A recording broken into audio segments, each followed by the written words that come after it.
Hello అందరికీ. నేను మా అమ్మ అయితే మా ఇంటి దగ్గర ఉన్న పత్తి చేనులకైతే పోతున్నాం. మాదే చేను అయితే ఈ చేనులోనే ఫస్ట్ అంచుగాడి పత్తి గింజలు పెట్టింది అయితే ఇదే చేనులో. ఇంకా ఈ చేనులో అయితే కొన్ని కందులు అక్కడక్కడ బొబ్బర్లు కూడా వేసింది. ఇప్పుడైతే బొబ్బరికాయలు తెంపుకదామని వెళ్తున్నాం. చూడండి కాయలు అన్ని కూడా ఇట్లా పేను పట్టి ఖరాబ్ అయిపోయినాయి. ఇంకా మంచిగా ఉన్న కాయలేమో కోతులు అంగడి ఎత్తాయి. ఇక అందుకోసమే ఇంకా కొన్ని అన్న మిగులుతాయి, ఇన్ని కూడా మిగిలిన లేట్ చేస్తే అని చెప్పేసి ఇంకా ఇవైతే తెంపుకరావడానికి అయితే నేను మా అమ్మ అయితే వెళ్ళిపోయినాం. ఇంకా మస్తుగా పూత ఉంది, కంది పూత. ఇంకా వీటికైతే మా వాళ్ళు కోతులకైతే కావాలి ఉన్నారు, పూత అంతా ఖరాబ్ చేస్తాయని. ఇంకా మా చింత చెట్టు కూడా మస్తు కాసింది ఈ సంవత్సరం అయితే. ఆ పెళ్ళైన సంవత్సరమే కాసింది, ఇక మళ్ళీ ఈ సంవత్సరమే. మధ్యలో 3 years అయితే కాయనే లేదు అసలు. ఇంకొక కాయ అయితే తెంపుకొని తింటుంటే పచ్చిదే, అబ్బా ఏమన్నా పుల్లగా ఉందా. మా అమ్మ తిడుతుంది వెనక నుంచి, ఇప్పటికే నీకు జలుబు ఉంది ఇంకా అవసరమా ఎందుకు తింటున్నావు అని తిడుతుంది.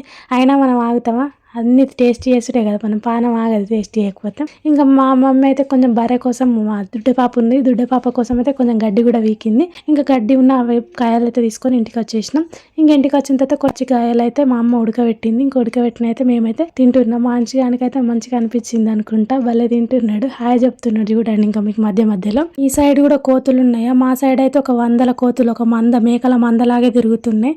Bye bye, thank you for watching. ఈ వీడియో కనుక మీకు నచ్చినట్లయితే వీడియోకి చిన్న లైక్ చేసి మన ఛానల్ని సబ్స్క్రైబ్ చేసుకోండి.